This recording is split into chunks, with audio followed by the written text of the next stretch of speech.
Y bienvenidos a la entrevista de France 24. Ginecólogo en la República Democrática del Congo, el Dr. Mukwege ha operado alrededor de 40.000 mujeres en su hospital en Panzi. Especialista en cirugía reparadora para mujeres violadas, es conocido como el hombre que repara a las mujeres. Una tarea agotadora pero crucial que se inscribe dentro de una lucha mucho más amplia. Durante los últimos meses ha multiplicado las declaraciones políticas, sobre todo haciendo un llamado para que haya un cambio de sistema en la República Democrática del Congo. Gracias, señor Mukwege, por acceder a esta entrevista. Ahora, una pregunta que está en muchas bocas, sobre todo entre quienes hacen parte de la diáspora congolesa. ¿Ocupará usted en el futuro un lugar más importante en el espacio político congolés?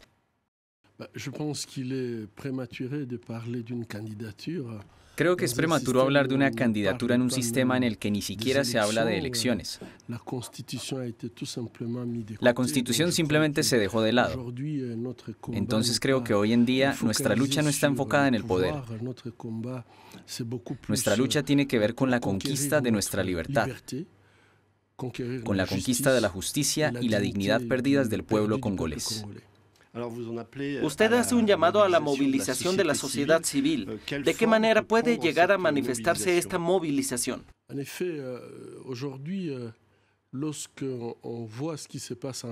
Efectivamente, hoy en día, cuando uno ve lo que ocurre en la República Democrática del Congo, entiende que se trata sobre todo de una situación previsible, ya que votamos nuestra Constitución por referendo en 2006. Al recordarlo, vemos que hubo dos elecciones. Normalmente tuvo que haber unas elecciones locales, pero estas nunca ocurrieron. Solamente tuvimos unas elecciones municipales y nacionales. En 2011 las elecciones municipales no ocurrieron ni tampoco hoy en día. En 2016 y el año pasado no pudimos tener elecciones presidenciales, elecciones nacionales. Entonces, esto demuestra perfectamente que nos encontramos en un proceso que nos está llevando hacia una dictadura, simplemente. Es decir, que no es arbitrario. Entonces no creo que los acuerdos resuelvan el problema. Debemos volver a un orden constitucional. Ahora vemos que esta sociedad civil estaría, según usted, en el seno de una evolución por venir. ¿Tiene usted la sensación de que la comunidad internacional puede jugar un rol y que hoy en día no está cumpliendo suficientemente su papel? Sí, efectivamente. En realidad, es por esto que tendemos a impulsar esta sociedad civil, porque vemos que todo lo que se negocia en la cumbre patina, no avanza. Se lo dije, la evolución de la Constitución. Los diálogos también los tuvimos. No sé si haya un país en el que haya habido tantas negociaciones y diálogos como en el nuestro. Desafortunadamente, la situación de la población no ha cambiado.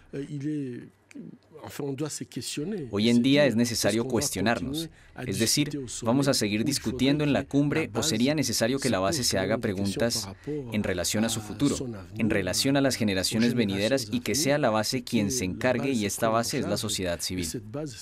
Entonces yo creo mucho en la acción que pueda llevar a cabo la sociedad civil para cambiar la situación en la República Democrática del Congo. Le decía hace unos instantes, usted es muy popular entre la diáspora. ¿Tiene la sensación de que esta palabra, muy presente a nivel occidental, ha logrado llegar también al país, al Congo, a sabiendas de que usted no tiene tanto acceso a los medios públicos? ¿Cree usted que sus mensajes, según su opinión, logran llegar? Con dificultades, pero creo que cuando vemos la respuesta de la diáspora ante los mensajes que tratamos de dar, vemos que ellos tienen acceso a la información. La diáspora se informa, pero entonces cuando hacen su conexión entre lo que ocurre en la República Democrática del Congo y lo que ocurre en el exterior, creo que la respuesta es muy positiva. Y estoy seguro de que nuestra diáspora puede hacer llegar estos mensajes de una u otra forma a la República Democrática del Congo, en donde en efecto las personas, la sociedad civil, empiezan a actuar. Hoy en día tenemos movimientos de jóvenes, como por ejemplo el CASC, el colectivo de asociaciones de la sociedad civil, un grupo de jóvenes muy comprometidos. Creo que ese es uno de los resultados, un comienzo de la movilización de la sociedad civil en la República Democrática del Congo. Usted cristaliza una cierta cantidad de esperanzas entre sus compatriotas, pero también tuvo momentos difíciles, ya que se salvó de una tentativa de asesinato. Uno de sus compañeros fue asesinado en 2017. ¿Tiene la sensación de ser un hombre que incomoda?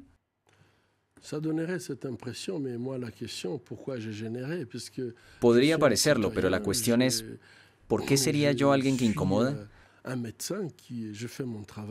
Yo soy un ciudadano, soy un médico. Hago mi trabajo y desafortunadamente el hospital es el espejo que refleja la situación de la población. Creo que empecé tratando a los enfermos, a las víctimas de violencia sexual, desde el 2000. Pero 10 años después me di cuenta que nada había cambiado. Primero me ocupé de las víctimas, de sus hijos, y cuando empecé a tratar a sus hijos entendí perfectamente que el bloque operativo no iba a ser la solución. Y entonces hoy en día, cuando dije que podía hacerse de otra manera, que la situación podía tratarse y llevarse de otra manera, el problema es que estas violencias, su origen, es el conflicto armado, es la ausencia de paz, de seguridad. Y entonces le pido a la población que podamos reflexionar sobre cómo puede realmente la República Democrática del Congo volver a encontrar la paz, para evitar seguir tratando las consecuencias. Es necesario ocuparse de la causa. Lo que incomoda es que estén incómodos. No entiendo por qué están incómodos. Me parece que esto es lo que cualquier ciudadano normal puede hacer.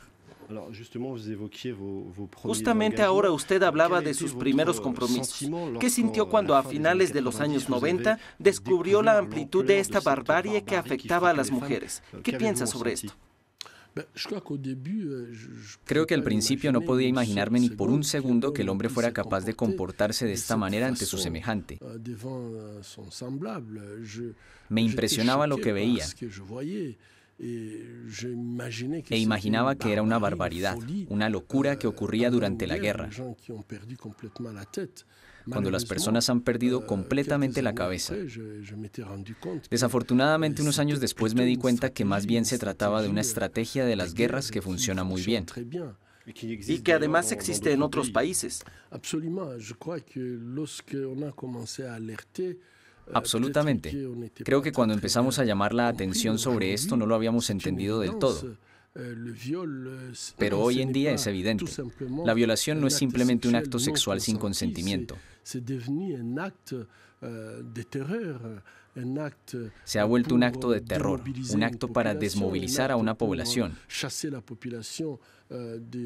un acto para sacar a la población de su territorio. Se ha vuelto simplemente un acto de humillación y de sometimiento, y creo que hoy en día realmente es necesario que esta situación de violación durante un periodo de conflicto pueda llamar la atención de todo el mundo, porque es una destrucción total del tejido social y eso es inaceptable. Es verdad que usted vio cosas que seguramente lo marcaron durante mucho tiempo. ¿Hubo momentos en los que flaqueó, en los que pensó en abandonar el combate? Cuando, por ejemplo, en 2007, usted se encontró con una mujer que llegó a verlo para ser tratada y que usted ya había tratado 8 años antes. ¿Hay momentos en los que se desmotiva ante tanta barbarie?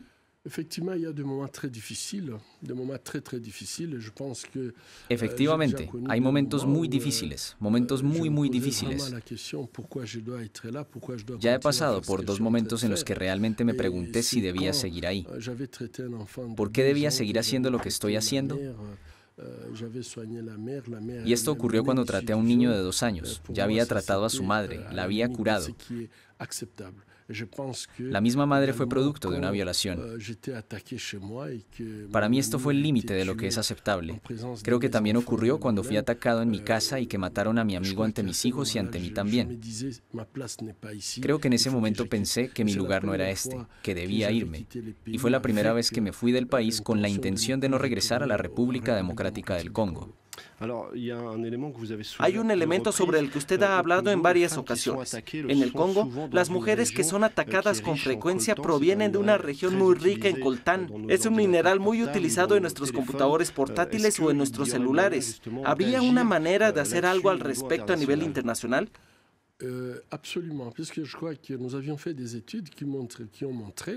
Absolutamente, porque creo que hemos hecho estudios que demostraron en su momento que las mujeres que tratamos en el hospital, la mayor parte proviene de zonas en las que estaba este famoso mineral, el coltán.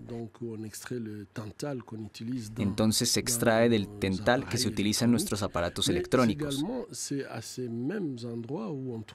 Pero de igual manera es en estos mismos sitios donde también había grupos armados, donde los grupos armados luchaban por el control de las zonas.